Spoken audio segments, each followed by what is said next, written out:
bien dans son job pour parler de la semaine des 4 jours. Alors elle suscite parfois l'agacement d'un certain nombre d'organisations patronales. On va en parler avec vous, cher Philippe Dupeyrat. Merci d'avoir répondu à notre invitation, cofondateur de 4jours.work. Et vous étiez venu sur ce plateau face à Marine Balançard. Ça avait suscité un énorme buzz sur les réseaux sociaux parce que le débat avait été tendu. Là, vous venez quand même fort d'une expérimentation avec Bicorp, avec la CFE-CGC. Rappelons que la CFE-CGC Assurance avait écrit un livre blanc sur la semaine des 4 jours. Que dit votre expérimentation? On en est où? Comment ça se vit dans les entreprises? Et est-ce que vous parlez toujours de la semaine des 4 jours? Alors oui, je parle toujours de la semaine de 4 jours, mais je dirais que j'apporte aussi des nuances et fort de l'expérience, de l'expérimentation qui est en cours, hein, donc avec une dizaine d'entreprises là qui sont en train de passer, qui sont pour certaines en train de pérenniser, pour d'autres qui sont en pleine cours d'expérimentation, on a appris 3 enseignements clés. Le premier, c'est que c'est comme la coiffe bigouden. Quand on dit coiffe bretonne, on pense à la bigouden. Et dans les faits, il y a 250 coiffes bretonnes qui existent. Je ne la voyais pas arriver, ça. Et c'est pareil que la semaine de 4 jours, c'est-à-dire qu'on a des organisations qui ont testé 4 jours et demi, qui ont testé 4 jours mais 2 demi-journées, qui ont testé 4 jours, par exemple, je pense à une entreprise de construction 6 mois dans l'année. Donc 6 mois, 5 jours. 6 mois, 5 jours. Et 6 mois, on passe à 4 jours. Des boulangeries qui sont ouvertes 6 jours et demi par semaine et qui sont en semaine de 4 jours, mais c'est pas pareil entre le pâtissier, le boulanger, les vendeurs. C'est vrai. Donc en gros, on voit dans l'expérimentation en cours, qui est portée aussi par les chercheurs de l'EM Lyon, mais qu'il y a des formats très différents et que grosso modo, les salariés en sont satisfaits, les clients, c'est généralement indolore, et l'entreprise s'y retrouve. Mais c'est encore en cours. Et je pense qu'on a, je dirais, différentes industries qui ont été impactées, mais il faut reconnaître aussi que c'est plutôt des TPE, PME, et ce n'est pas des grands groupes. Semaine de 4 jours, excusez-moi, je vous ai déjà posé la question, Oui. ou en 4 jours, parce que ça veut dire qu'on fait 35 heures pour ceux qui sont évidemment annualisés sur 5 jours. Pour ceux qui passent en 4, c'est 35 sur 4, ce qui n'est plus du tout la même chose. Je vais rajouter un peu de complexité. Aujourd'hui, désolé, Dans la complexité. Dans la complexité. La majorité des salariés travaillent plutôt 38,9 heures, si je crois le rapport parlementaire de 2024 des députés, sur les thématiques de flexibilité du temps de travail. Et du coup, je pose la question, si vous êtes à 38 heures par exemple, et je vous dis Arnaud, on va passer à 36 heures en semaine de 4 jours, j'ai une semaine réduite, donc je devrais être en semaine de 4 jours. Mais si vous êtes à 35 heures et vous restez à 35 heures, j'ai une semaine compressée, oui. Donc ce serait moins bien. Donc on voit qu'il y a des subtilités aussi entre cadre et non-cadre, entre la réflexion sur le télétravail, qui était, on l'avait abordé à l'époque, mais qui aujourd'hui est encore plus d'actualité. Comment on repense le télétravail à l'heure de la semaine de travail repensée.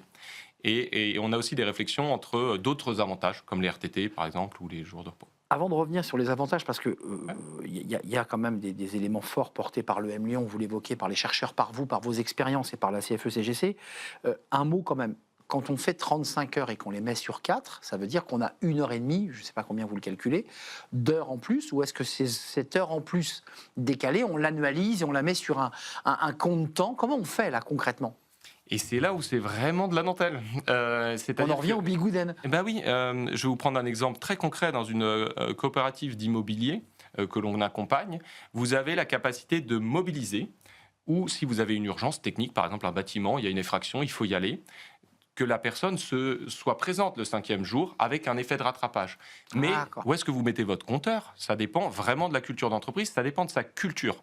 Et à la fin, nous, ce qu'on met en place, on en avait parlé la dernière fois, mais notre accompagnement, il est intégral, donc stratégique, juridique, mais il est surtout opérationnel. Il est très concret, RH. Ouais. Et donc, la phase d'expérimentation, c'est, je dirais, le moment où on teste, on se confronte au réel.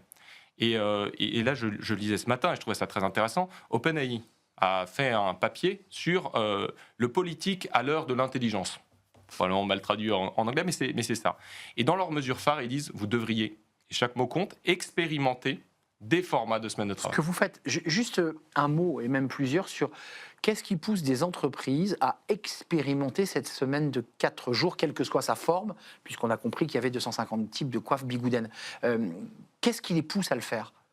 Eh bien, trois raisons principales. La première, c'est que vous n'arrivez pas à recruter ou à fidéliser les gens.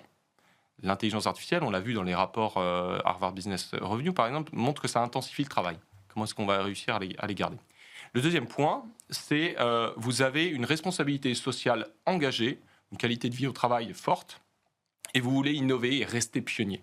Mais le troisième, et je pense que c'est le plus massif, et lors de notre dernier échange, on ne l'avait pas forcément abordé, c'est l'intelligence artificielle va transformer profondément Clairement. les organisations, les métiers. Comment est-ce qu'on donne envie aux gens d'accepter ce changement? Eh bien, justement, le partage des bénéfices, d'une certaine manière. Et donc, je pense que c'est chaque rupture technologique a amené à repenser la semaine de travail, on est dedans. Avant de nous quitter, le débat qui avait été posé à l'époque et qui avait suscité le buzz, c'est de se dire il y aura moins de travail, il n'y en aura pas assez pour tout le monde, donc on travaille sur 4. C'est votre philosophie? Non, je pense que le travail doit être séparé de l'emploi, malgré tout. Pour être parent, pour être dans 2 conseils d'administration associatifs. Avoir une vie à côté, voilà. donc. Donc ça, c'est le premier point. Je mentionnais aussi un papier sur la semaine de 10 jours. Je pense qu'on ne regarde pas la bonne unité. Il faut regarder à l'unité des foyers. Et dans les foyers, vous avez 6 actifs, 6 foyers avec 2 actifs qui travaillent 5 jours chacun à l'extérieur. Et ça, c'est nouveau. Et quand on regarde à l'unité des foyers, on voit qu'on travaille plus à l'extérieur qu'avant. Effectivement, quand on additionne, c'est 10 jours. Quand on prend la valeur d'un foyer. Expérimentation développée, accompagnée par, il faut le préciser, l'EM Lyon, et portée évidemment par l'engagement de Philippe Dupeyrat qui nous a rendu visite. Merci.